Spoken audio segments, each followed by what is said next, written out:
Tonight on Greater Boston, Pope Benedict snubs the Bay State in his plans to visit the U.S. Plus, good evening. Pope Benedict XVI is planning his first U.S. visit since becoming Pope in 2005.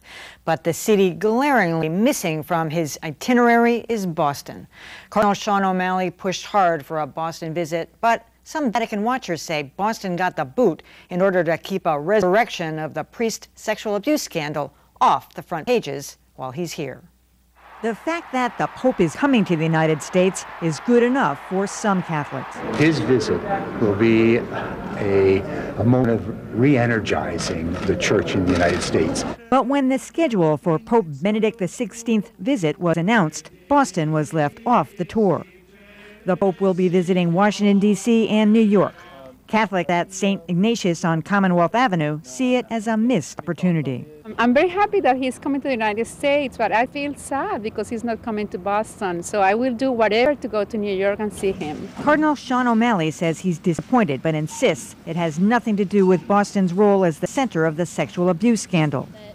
But Catherine Walsh, a Catholic student at BC, thinks Pope Benedict should come to Boston for just that reason. It might have actually helped if he came here and talked about it with the Archdiocese here in Boston and maybe made a statement to the people, and maybe by showing the support from the Vatican for the actual people who were affected by that. One parishioner at St. Ignatius recalls Pope John Paul II's visit to Boston in 1979. The last Pope, it was a great day. There was quite a large gathering at Boston Common when he said Mass. Actually, it was huge. 400,000 people came out on a rainy day to attend the Mass.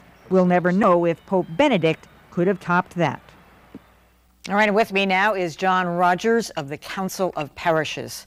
And I should say we tried very hard to get somebody from the Archdiocese, or somebody would say, no, this is really meaningless, this is not an intentional snub. But do you think it is?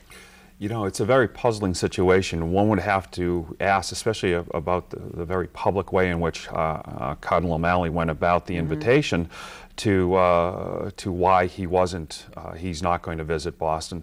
I think it's a direct reflection of what's going on in the Archdiocese today. One could ask the question, does this have anything to do with the unfolding events at Caritas?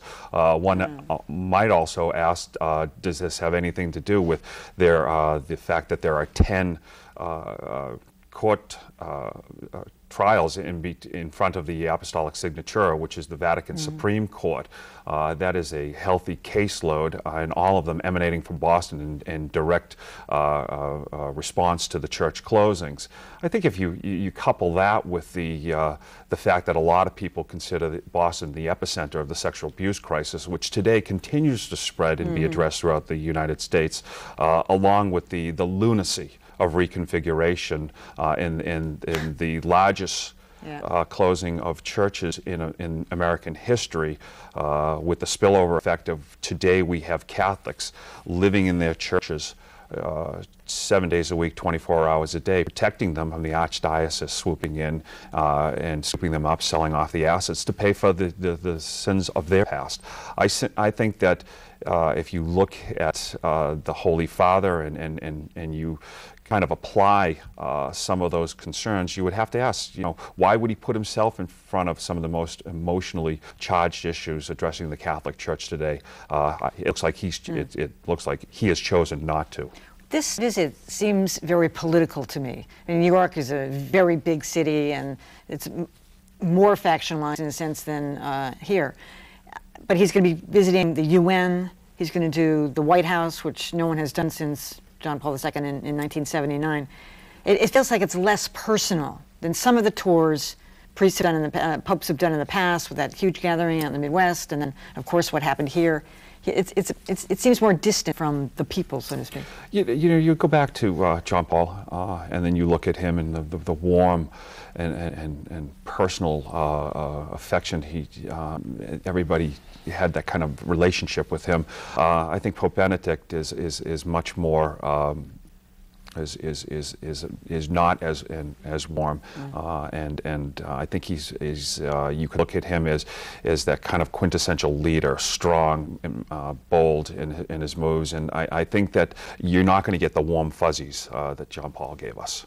This is a short visit, 5 days, and part of what Benedict's supporters are saying is, look, he's 80 years old. He can just go to so many venues, do so much. But you could also argue that if he stayed here a little longer, I mean, I wouldn't want to do that turnaround in 5 days myself, but you could put more in. And one of these big, massive, personal visits, it seems like it would be. Well, we're one of the largest Catholic communities in the country, if not the planet, and for him not to come here, you know, it saddens a lot of people. Personally, I'm greatly saddened by the fact that the spiritual leader of the Roman Catholic Church in the world is not going to come here, and we were looking to the Pope's visit and forward to the Pope's visit as leverage to address some of the issues that are haunting the Archdiocese today. I thought it would be a great trigger to maybe come to the table and seek fair and equitable solutions, not only for the closed church, the vigiling churches, but finally addressed,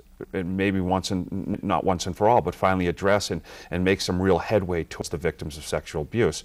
This would have been a great opportunity, and I think that the Archdiocese of Boston and the fact that we find ourselves in such controversy, it seems like forever, has allowed the Holy Father to basically sidestep our... Frankly, it feels like more of same things that happened to Cardinal Law and other priests in the system. They were told to ignore these kinds of reports about the sexual abuse, and then they didn't want it to become a bigger story than it is. And it feels like that they're fearful that it's going to resurface instead of taking it head on and saying, you know, making it, in a sense, go away. You know, I think you hit the nail on the head. I think that if they had addressed the situation, you know, head on, when Cardinal O'Malley came to the Archdiocese of Boston, I think if he had basically gathered the people in front of him and said, listen, you know, we have a situation, we need your help, I think together we could have addressed this. You know, you see the Americans respond to crisis, the tsunami, 9/11. We will basically crawl over each other to lend a helping hand. Instead, Cardinal O'Malley shows up and basically waves the finger of tyranny at us and say, listen, we're going to... And he goes underground. And he goes underground. He's in your circles. We're going to take your churches, we're going to basically liquidate the assets, all for the sake of paying for the sins of our past. And you don't have anything to say about it. Well, you know, I thought if he had come and played the role of peacemaker and brought the community together, it would have been much more beneficial, rather than the kind of controversy that we find ourselves embroiled in today. There was a great opportunity, a historic opportunity missed by him, I believe. Maybe they'll reconsider. I hope so. Jon Rogers, thank you so much for coming. Thank you, Appreciate it. Emily. All right.